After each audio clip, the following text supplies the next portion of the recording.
Hi friend, तर आज आपण ना कांद्याच्या पातीची भाजी बनवणार आहोत। तर इथे हे मी साफ करून घेतलंय।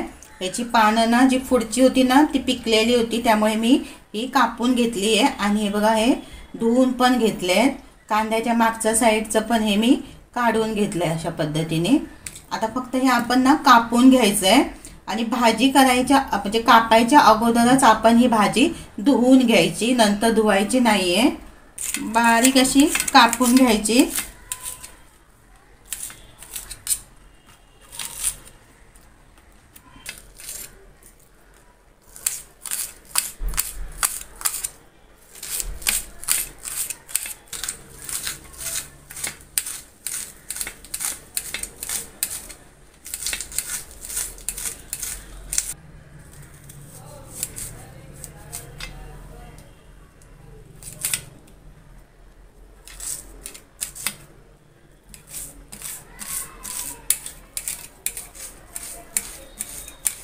एक चमचा तेल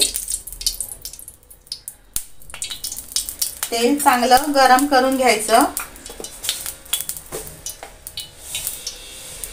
तेल गरम झाल्यावर आपण त्याच्यामध्ये घालायची मोहरी चांगली तडतडायला द्यायची।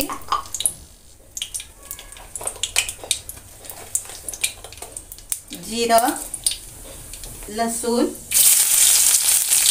मी 20-25 मिनिटं मी चण्याची डाळ घालून ठेवली होती। आता मी इथे अर्धा चमचा लाल तिखट घेतलाय, ते घालायचं आणि हे चांगलं मिक्स करून घ्यायचंय। थोडंसं आपण मीठ घालायचं, चवीप्रमाणे मीठ, आणि हे मिक्स करून घ्यायचं। डाळ शिजायला थोडीसा वेळ लागतो, त्यामुळे काय करायचं आहे, याच्यावरती आपण ना झाकण ठेवून बंद करून ठेवायचं 10 ते 15 मिनिटं। मध्ये मध्ये हलवत राहायचं।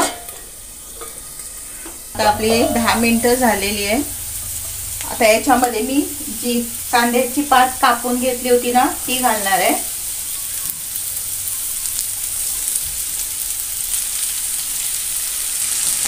सगळं मिक्स करून घ्यायचं। थोडीशी डाळ मी चण्याची जास्त घातलेली आहे, म्हणजे कसं चवीला खूप छान अशी भाजी होते, झटपट अशी होते, जास्त वेळ न लागता ही भाजी होते। ही भाजी कशी तुम्ही टिफिनला पण देऊ शकता, किंवा कोण पाहुणे आले तर झटपट अशी ही भाजी आपण बनवू शकतो। चॅनलवरती तुम्ही नवीन असाल ना तर रेसिपी आवडली असेल तर सबस्क्राईब करा, बेल आयकॉनचं बटन दाबा, म्हणजे तुम्हाला नवीन नवीन रेसिपी पाहता येतील। तर आता हे मी मिक्स करून घेतलंय, तर याच्यावरती आपण हे झाकण ठेवायचं आणि ही भाजी शिजवून घ्यायची आहे। तर आता आपली ना भाजी तयार झाली आहे। वरून आपण थोडंसं खोबरं टाकायचं, ओलं खोबरं, नाही घातलं तरीही चालेल। आता हे आपण मिक्स करून घ्यायचं। आता हे आपण ना असं मिक्स करून घ्यायचं। वा, खूपच छान अशी आपली ना भाजी तयार झाली आहे।